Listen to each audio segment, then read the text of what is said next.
Imagine you meeting God and wondering if she smoke. Imagine you seeing God walking out the liquor store. I done seen it before. Everything I'm doing now, I sat and dreamed it before. Cause once upon a time, I begged for what I needed before. But then I learned that all I had to do was be it before. I found my light and stood up in it like my name was Theotis. Took a flight for new beginnings, hope the universe noticed. And now my home turf cheering me on. Feel like the whole. Welcome to my channel. I'm your favorite cousin, but are you mine? If you are, make sure you like, comment, subscribe, and share the video if you care. Join the fam. So today I'm going to talk about the movie Straw, as you can tell by the title and the thumbnail.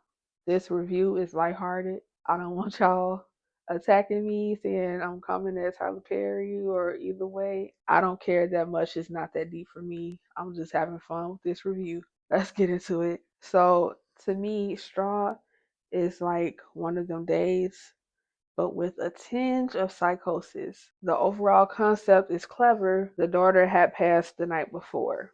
That's the whole concept that's clever to me. The hospital staff was looking at her crazy as she walked out the hospital holding her daughter's blanket. When they run it back, she's not, the daughter isn't in the blanket, but at the beginning it shows us that she is. Another scene where the daughter isn't present at the end when they run it back is when she's at home getting a bath before going to school. When they run it back, Janaya is running a bath for nobody. Another scene is when she pulled up to the school, got out the car and was waving, like she was waving goodbye to her daughter. And the principal was looking at her crazy. When you run it back, there was no child getting out the car. So the moment that first got me, and I was like, okay, hold on, something going on with this, was the hospital when she was walking out she was holding her daughter crying, walking out the hospital, and the staff was just like in the back looking crazy. That struck me kind of odd because I'm like, what's going on that they just standing there not saying nothing, looking crazy. This movie wins to me because of its relatability. It pulls at the heartstrings. A lot of us either had or are single mothers, been late on bills or evicted, had insufficient funds in our bank accounts, had terrible jobs or managers, got pulled over by the police, got to take care of a sick child, and the list goes on. Here is where it goes downhill for me. So the ceiling fan at the beginning was missing a piece, and I've never ever seen that ever in my life. I think he would have been better off going in the direction of having broken blinds. You know, when you got badass kids and you look in the blinds, all the blinds are broken and split. Could have did that. The Glorilla blasting at 6 a.m. Not believable. He would have been better off having some pipes clanking really loud in the apartment to wake her up. And I won't lie, when I was living in Hyde Park, a garden unit, it was my first apartment. And every morning, super early in the morning, I had to be like 4, 5 in the morning, the pipes going across the ceiling of my apartment would just randomly start clanking loud as hell, like every day, and it woke me up.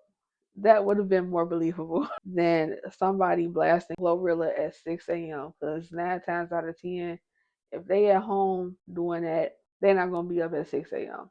They're gonna wake up around noon, maybe 1, later on in the morning.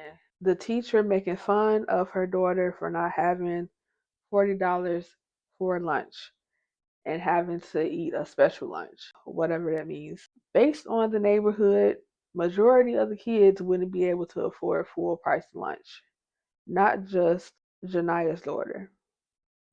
They'd be receiving free or reduced lunch. And I just can't see a black teacher at a majority black school making fun of a sickly and possibly abused child for being poor. It's more believable if another kid made fun of the little girl, where, compared to the teacher doing it. So that kind of struck me like, what? The teacher? Is the landlord her mama? Because I got confused at the end when they showed the mama with the police and she called Janaya saying, hey, what you doing? We was at the hospital yesterday and the little girl died. So, and also throughout the movie, Taraji kept saying, "I have nobody. It's just me and my daughter. How is it just you and your daughter when you and your mom was just at the hospital together?" I don't know. But anyway, I think the mama and the landlord was dressed similarly with the bonnet and the muumuus they were wearing. So it had me wondering, like, is that another twist at the end? Like, that was her mama acting like that towards her? Is that why she feel like she ain't got nobody? I don't know. Y'all let me know if I got it wrong, but I think the landlord might be her mama. The grocery store line is a no for me. And the people she rung up were unrealistic. I think the manager's personality was unreal as well. The plainclothes policeman does a pit maneuver on her car.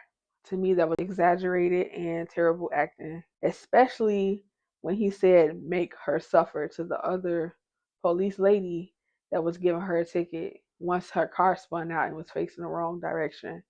Make her suffer don't feel real to me. It seems like all the men were written to behave like the devil himself. It's always too much, like supervillain level of evil. It's over the top for me, and it kind of pulls me out of the story and takes me out of the movie. The store robbery. So my initial thought was that Janiyah had found her some YNs that agreed to help her get her check for a small cut. And then my second thought was, how did Buddy even get access to the store office? Plus, him asking about where the blunts was at was odd to me as well. That took me out of the movie because it's like, what? Out of all things, well, y'all got some blunts up in here. That's too much as well. Not believable. Also, the bank felt like an unintentional comedy. It was very cartoonish. And the bank teller that looks like Marsha Ambrosius was getting on my damn nerve with crying and making the crying face, but never actually producing tears. If I knew all I had to do was rob a bank to get my tickets thrown out, I would have been did so, because I'm trying to get one contested right now. The police patches on the uniforms had a life of their own. I could go on and on, but I'll leave it at that. Let me know what you think about the movie down in the comments. I would rate this movie a 3.5 out of 5. So again, if you made it this far in the video, I appreciate you, and I'll see you in the next one. They call me lost when I wander. I go as far as I wanna go. Temptation try pull me under, but I won't let it take